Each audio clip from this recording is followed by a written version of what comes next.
Assalamualaikum warahmatullahi wabarakatuh. Selamat datang di channel YouTube Borin Vlog. Di kesempatan ini saya akan mengisahkan kisah legenda asal-usul Gunung Srandil. Gunung Srandil yang ada di Cilacap. Bagaimana kisah legenda asal-usul, mitos, serta misteri yang ada di Gunung Srandil ini? Silakan disimak kisahnya berikut ini. Gunung Srandil merupakan salah satu bukti sejarah yang sangat terkenal di Indonesia. Bagi sebagian orang, Gunung Srandil menyimpan banyak misteri. Gunung ini terletak di Desa Gelempang Pasir, Kecamatan Adipala, dengan jarak sekitar 30 km ke arah timur laut dari pusat kota Cilacap.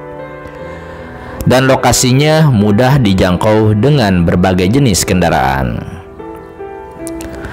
Ada sebuah kisah legenda, yakni dari dunia pewayangan, mengenai asal-usul Gunung Srandil ini. Dan berikut adalah kisahnya. Dahulu kala, di puncak Gunung Slamet, ada seorang kesatria yang bertapa. Kesatria itu bernama Bima. Dia sangat perkasa, ibarat berotot kawat dan bertulang baja. Walaupun demikian, dia berwatak lugu dan jujur. Apa yang ada di hatinya akan dikeluarkan apa adanya. Hijau dikatakan hijau, merah akan dikatakan merah. Namun, ada yang selalu disimpannya, yaitu amarah. Bima sebenarnya tidak mudah marah. Itulah satu-satunya yang dapat ia simpan dalam hatinya.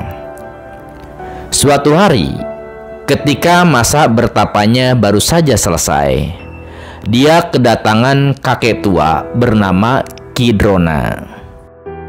Singkat cerita, Bima marah besar karena mendengar cerita dari Ki Drona bahwa dia adalah anak jadah, alias anak tidak punya bapak. Sebenarnya Bima sudah paham kalau Ki Drona itu pembual alias tukang bohong. Akan tetapi, mengapa Bima marah? Ya, karena Ki Drona terus-menerus berbicara tanpa dapat dihentikan.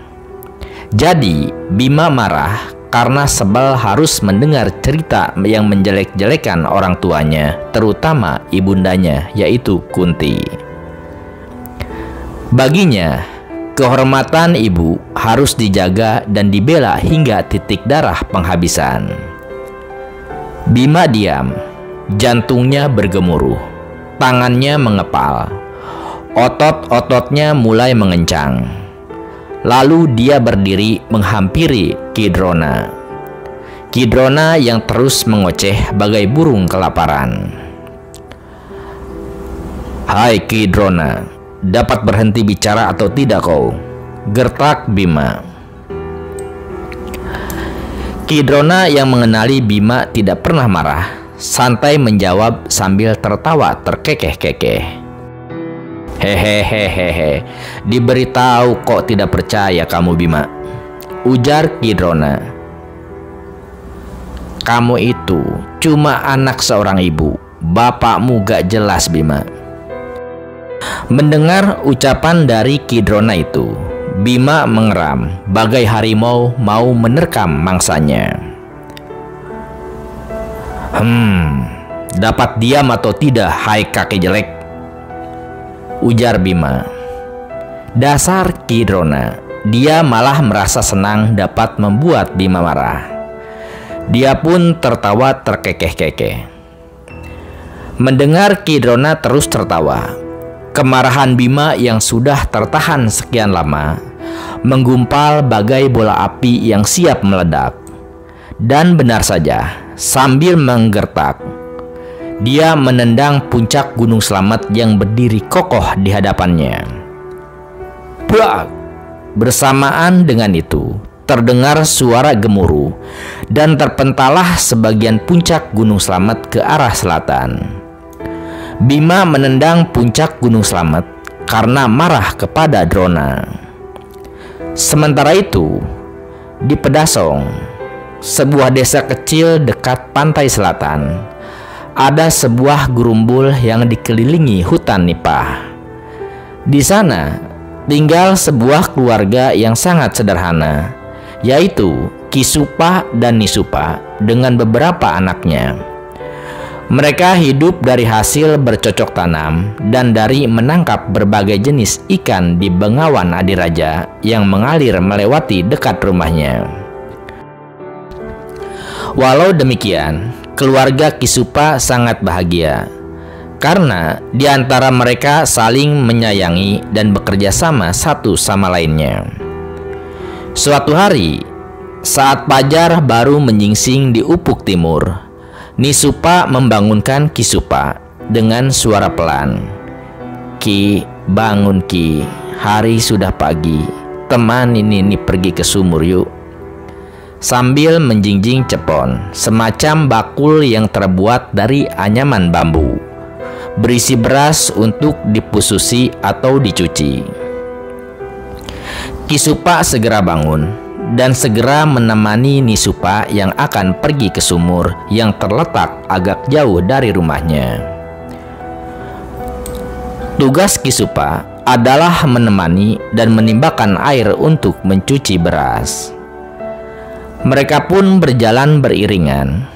Sungguh sebuah pemandangan dan kerjasama yang indah. Sambil menimba air, Ki Supa melantunkan tembang berbahasa Jawa tentunya.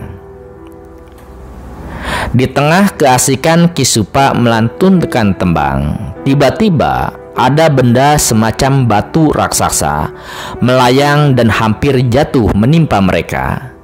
Dengan spontan, Ki Supa pun berteriak, "Awas Nini!"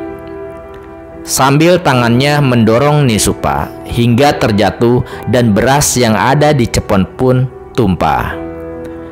Sementara itu, kaki Ki Supa menendang benda raksasa tersebut dengan sekuat tenaga sambil mengucap, "Duh Gusti!" Benda semacam batu raksasa itu pun pecah menjadi beberapa bagian dan terpental ke arah selatan. Namun, ada pecahan batu sebesar kerbau yang tertinggal di dekat sumur Ki Supa. Di kemudian hari, batu itu digunakan untuk batu nisan, tanda kuburan bagi Ki dan Ni Supa. Karena Aki dan Ni Supa dianggap sebagai leluhur atau orang pertama yang terukah dan tinggal di tempat itu, kuburan tersebut kemudian dikenal orang dengan nama Panembahan Waktu Kumpul. Gerumbul tempat Ki Supa tinggal diberi nama Gerumbul Beras Wuta. Lantas, bagaimana kelanjutan pecahan benda raksasa yang terpental ke arah selatan? Ternyata benda raksasa itu pecah menjadi 4 bagian. Yang terbesar jatuh di pinggir laut selatan di desa Karangbenda. Benda itu jatuh menyerong dari selatan ke arah barat daya. Ketika benda itu jatuh, orang-orang yang tengah berkumpul sedang memanen padi di sawah berteriak, "Awas selok!" Selok maksudnya selak, bahasa Jawa yang berarti batu. Sekarang tempat tersebut dikenal orang dengan nama Gunung Selok. Dua pecahan yang berukuran hampir sama tetapi lebih kecil dari Selok jatuh secara bersebelahan berjajar di desa Gelempang Pasir sebelah timur Selok. Yang satu dinamakan Gunung Kembar karena memang bentuk dan ukurannya hampir sama dengan gunung yang satunya, yakni Gunung Serandil. Pecahan yang terakhir jatuh adalah pecahan yang paling kecil ukurannya. Pecahan itu jatuh di sebelah timur, tepat di samping Gunung Selok. Karena bentuknya seperti tumpeng nasi yang dibentuk seperti kerucut, biasanya untuk kenduri atau selamatan, pecahan itu diberi nama Gunung Tumpeng. Dari keempat gunung, yang sebenarnya hanyalah bukit ini, Yang paling terkenal adalah Gunung Serandil. Konon, nama Serandil berasal dari kata Seranane adil, yang dalam bahasa Jawa, yang artinya syaratnya harus adil. Dahulu, ada seorang sesepuh yang suka bersemedi di atas bukit atau gunung Serandil tersebut. Orang-orang memanggilnya Ki Ismoyo Jati. Beliau selalu mengatakan kata-kata, "Keinginan kalian akan terkabul, tapi sarananya adil." Begitulah yang diujarkannya setiap mengakhiri nasihatnya kepada para penjara. Jadi, bagi siapapun orang yang percaya, yang datang ke Serandil untuk suatu permintaan, agar terkabul syaratnya, dia harus berbuat adil, baik pada diri sendiri, pada orang lain, maupun pada Tuhan. Berawal dari situlah, orang-orang akhirnya menyebut tempat itu dengan sebutan Serandil. Pada sisi lain, ada juga yang mengatakan bahwa Serandil berasal dari kata sarana dan adil. Yang dimaksudkan adalah tempat untuk meminta keadilan. Banyak orang dari berbagai daerah yang merasa diperlakukan tidak adil dalam kehidupannya datang ke Serandil dengan membawa berbagai masalah untuk mencari jalan keluar. Ada yang datang untuk menenangkan jiwa. Ada yang datang untuk meminta jodoh, ada yang datang karena usahanya bangkrut, bahkan ada yang datang untuk meminta kekayaan. Mereka datang dari berbagai kalangan dan juga agama. Kata mereka tetap meminta kepada Tuhan, tetapi entahlah, itu urusan kepercayaan masing-masing. Di Serandil terdapat beberapa tempat untuk bersemedi, baik di bawah maupun di atas gunungnya. Ada yang berupa gua-gua kecil, ada yang berwujud pelataran, dan ada yang konon merupakan makam para leluhur. Untuk mengadakan persemedian dan sebagainya, biasanya akan dipandu oleh seorang juru kunci yang mereka pilih sendiri, karena jumlahnya banyak, dan dengan membawa sesaji tentunya. Konon katanya, banyak para pejabat dan pengusaha yang datang ke Gunung Serandil. Mereka tentu datang dengan sedikit malu-malu, sehingga mereka datang dengan cara menyamar. Mengapa demikian? Ya, bagaimanapun kita hidup di negara yang punya agama, yang memerintahkan agar kita hanya menyembah dan hanya meminta pada Tuhan saja. Namun, tidak dapat dipungkiri, mereka juga masih punya naluri kejawen yang percaya pada hal-hal semacam tersebut. Apakah mereka berhasil meraih keinginannya? Wallahu alam bisawab. Sekarang, Gunung Serandil dan sekitarnya yang terletak di Desa Gelempang Pasir, Kecamatan Adipala, dijadikan sebagai tempat wisata religi oleh pemerintah daerah Kabupaten Cilacap.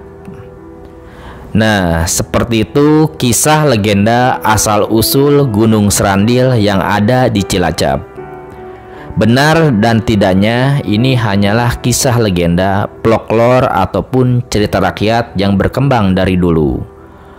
Terima kasih sudah menyimak kisah legenda asal-usul Gunung Serandil ini.